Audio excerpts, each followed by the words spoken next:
बाहेरून आलं की स्वयंपाकाचा असा काही कंटाळा येतो की काही करावंसं वाटत नाही. पण म्हटलं चला आता जेवणाची वेळ झाली, करूया. पटकन कारल्याची भाजी कशी करता येईल ती मी बघितले. त्यासाठी मी एकाच कुकरमध्ये एका शिट्टीत कारल्याची भाजी बनवली. त्यासाठी मी इथे कारली घेतली, स्वच्छ धुवून त्याला मीठ लावून पाण्यातून काढली. एकाच चॉपिंग बाउलमध्ये कांदा, टोमॅटो, हिरवी मिरची, कोथिंबीर माझ्याकडे नव्हती म्हणून थोडासा लसूण घालून हे सगळं बारीक करून घेतलं. त्यानंतर एका कुकरमध्ये थोडंसं तेल, जिरं, मोहरी, कढीपत्ता आणि कांदा, टोमॅटो छान गोल्डन ब्राऊन होईपर्यंत तेलावर तळून घेतलं. त्यामध्ये हळद, थोडीशी धना-जिरा पावडर, तुम्ही तुमच्या आवडीप्रमाणे मसाले ॲड करू शकता.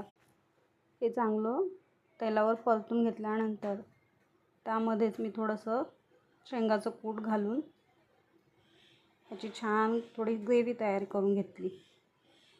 त्यानंतर इथे कारली टाकून परतून थोडंसं पाणी टाकून कुकरची शिट्टी काढून घेतली. एका शिट्टीमध्ये पटकन कारली शिजतात. यामध्ये थोडासा गूळही घातला आहे. कोणी साखर घालतं, कोणी गूळ घालतं. आणि झाली 5 मिनिटात कारल्याची भाजी झटपट अशी तयार. चवीला खूप छान लागते ही भाजी.